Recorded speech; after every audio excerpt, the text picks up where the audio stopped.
Jai Hind to everyone. Now, today we are going to discuss something. I'm going to discuss something with HR Manager of Khalsi Classes, Mr. Gaurav Agrawal. So, what subject we should discuss today for the candidates? Sir the very first thing good morning बच्चों, मैं doctor Gaurav Agrawal और मेरे साथ हैं wing commander Thakur sir and today we are here to talk about your doubts related to interview. Now sir I am moving towards the second question. Sir बच्चों के मन में अक्सर ये डाउट रहता है कि उनसे एक बड़ी प्लेन चीज़ पूछी जाती है कि tell me your 5 strengths and 5 weaknesses. तो सर ये स्ट्रेंथ और वीकनेस बच्चा सच बताए या जो आर्मी के अंदर स्ट्रेंथ चाहिए वो बताए या मतलब कैसे इस क्वेश्चन को टैकल करें? नहीं, पहली बात तो ये है कि ये क्वेश्चन पूछने का तरीका हो सकता है कि टेल मी योर 5 स्ट्रेंथ या 4 स्ट्रेंथ एंड 4 वीकनेसेस. तो ठीक है भाई, स्ट्रेंथ है तभी तो हम आए हैं यहाँ.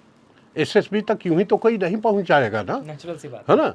तो स्ट्रेंथ तो है ही, लेकिन उनके पूछने का तरीका है. फर्स्ट पार्ट में प्रॉब्लम नहीं है, दूसरे पार्ट में प्रॉब्लम है. आप बता सकते हो आपकी 4 strength. Sir I am a determined person, है ना, आई एम जैसे friendly person, I am lively person, जो भी आप बता सकते हो आप 4. अब प्रॉब्लम है 4 वीकनेसेज में. सर मैं घबरा जाता हूँ, sir I have fear of height, sir I am very much emotional. अब बताओ, मैं घबरा जाता हूँ. जनरली ये कई बच्चों के साथ होता है. कई बच्चे बहुत इमोशनल मिलते हैं. 11 साल से इंटरव्यू ले रहा हूँ मैं, बहुत तमाशे मैंने देखे, ठीक है ना. तो एक्चुअली बच्चों ऐसा होता है, एक चल जाएगा, है ना, और वो भी इमीडिएटली एक्सेप्ट नहीं करना चाहिए.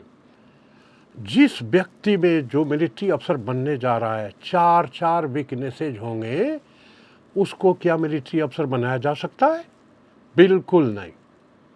ओके, कोई चूंकि अफसर ने पूछ दिया कि 4 वीकनेसेज बताओ, तो आप अपने में अब कमियां ढूंढना शुरू कर देते हो, ढूंढ के निकालते हो. ये तो उसकी टैक्टिस है कि अपनी कमियां ये गिनाए. लेकिन जिसमें 4 कमियां हैं कहने लायक यानी बड़ी ही कमियां होंगी, बड़ी ही वीकनेसेज होंगी, और नहीं होगी तो वो झूठी पैदा करेगा, अपने वीकनेस निकालेगा. क्योंकि पूछी गई है 4 वीकनेस. तो जिसमें 4 वीकनेस होंगी, उसको मिलिट्री अफसर तो हरगिज नहीं बनाया जा सकता, ठीक है ना. और एट फर्स्ट गो, ठीक है, आप अपने स्ट्रॉन्ग पॉइंट बोलो, थोड़ा सोचो 1 मिनट, फिर बोलो कि sir I think I am fine with my self, I think I am okay. और तब पीछे पड़ता है कि नहीं ऐसा तो होता नहीं यार, everybody has some weaknesses, I also have weaknesses. आइए बोलेगा कि I also have some weakness. हाँ, I also have some weakness, everybody has some weakness. Plus C plus तो नहीं होता, कुछ माइनस भी तो होता है. Think what weakness you have, tell me 4 points. तो फिर थोड़ा सोचो, इमीडिएटली कहने की कोशिश मत करो और अपनी कमियां गिनाने की कोशिश मत करो. उसके बाद कोई नॉन डैमेजिंग वीकनेस आप में हो जो आपकी पर्सनालिटी को डैमेज नहीं करती हो, वो भी इमीडिएटली नहीं कहना है. थोड़ा सोचो, उसके बाद आप बता सकते हो. मान लेते हैं, केस लेते हैं कि आपकी हैंडराइटिंग थोड़ी सी खराब है, हल्की सी खराब है.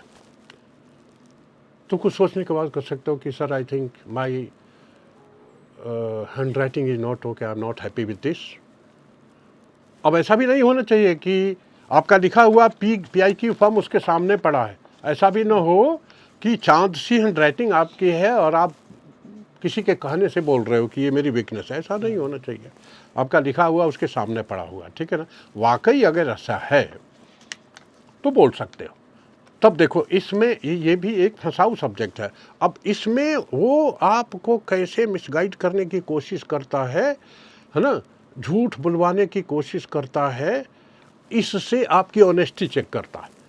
तो इंटरव्यूइंग अफसर बोलता है कि अच्छा जी ये so are you happy with this? बोल के no sir I am not happy with this. Then you must be trying to improve it ना. तो आप नेचुरली कहोगे ये sir I am trying to improve it. then you must be writing 1 page daily. अब आप सोचो कैसे आपको उसने फंसा डिसऑनेस्टी की तरफ ले जा रहा है। ये देखता है कि ये ऑनेस्ट है कि नहीं। नहीं। अब एक नॉर्मल लड़का होगा बोले yes sir I right daily 1 page. 9th class के बाद किसी के पास टाइम है 1 पेज डेली लिखने के लिए? नॉट ऑब्वियसली सर, नहीं ना। बिल्कुल नहीं। सो यू शुड इस जाल में नहीं फंसना है आपको। बोलो कि no sir I don't write 1 page daily, just I have become bit careful, whatever write I try to write थोड़ा सा carefully, carefully. and it is improving though very slowly, but yes, improving somehow. बच्चा बोल सकता है sir I am a very bad singer, if someone is asking me to sing a song तो I cannot sing a song very properly. हाँ तो कमी I wanted to sing song, हाँ। but I'm not a good singer sir, है ना। तो आप इस प्रकार की जो आपकी पर्सनालिटी को Do not डैमेज ना harm करे, mistakes हैं। हाँ ऐसे बता सकते हो। हाँ बहुत मैंने यू नो एब्सर्ड एग्जाम्पल्स हैं कि कई बच्चे एक दूसरे बच्चे को सिखाते हैं कि अगर कमियां पूछे तो ये बोल देना कि उसका मीनिंग तो कमी हो लेकिन उसका आउटपुट पॉजिटिव हो। जैसे सर मैं जब पढ़ने लगता हूँ तो मैं खाना खाना भूल जाता हूँ। इसका मतलब इसका आउटपुट क्या होगा? ये so much concentration and determination कि जब पढ़ने बैठता है तो खाना खाना भूल जाता है। आपका लिखा PIQ फॉर्म सामने है, वो देखता है यहाँ 70% 12 में, और ये लड़का खाना खाना पढ़ने के पीछे भूल जाता है। How it is possible? Picture में आना चाहिए। तो किसी दूसरे के कर be honest, it is your opinion.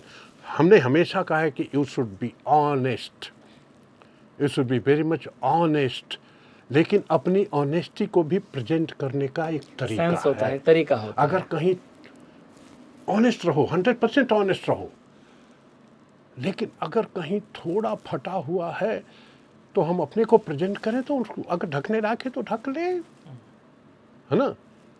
नहीं ढकने लायक है तो ओपन छोड़े भाई, है ना। रिमेन ऑनेस्ट, ठीक है ना। दूसरे के कहने पे मत जाओ। You are the person who is being judged. अगर वहाँ ड्रामा करोगे तो वो एक्सपीरियंस आदमी है, ये काम वो रोज दिन करता है, आप जैसे लोगों से रोज दिन टकराता है, he will be able to जज you. Thank you sir, it was a very nice discussion. और ये बच्चों के ऐसे डाउट्स थे जो हमेशा उनको परेशान करते हैं। बच्चों Okay. की तरफ से थैंक यू सर। ओके, जय हिंद टू ऑल। जय जय हिंद।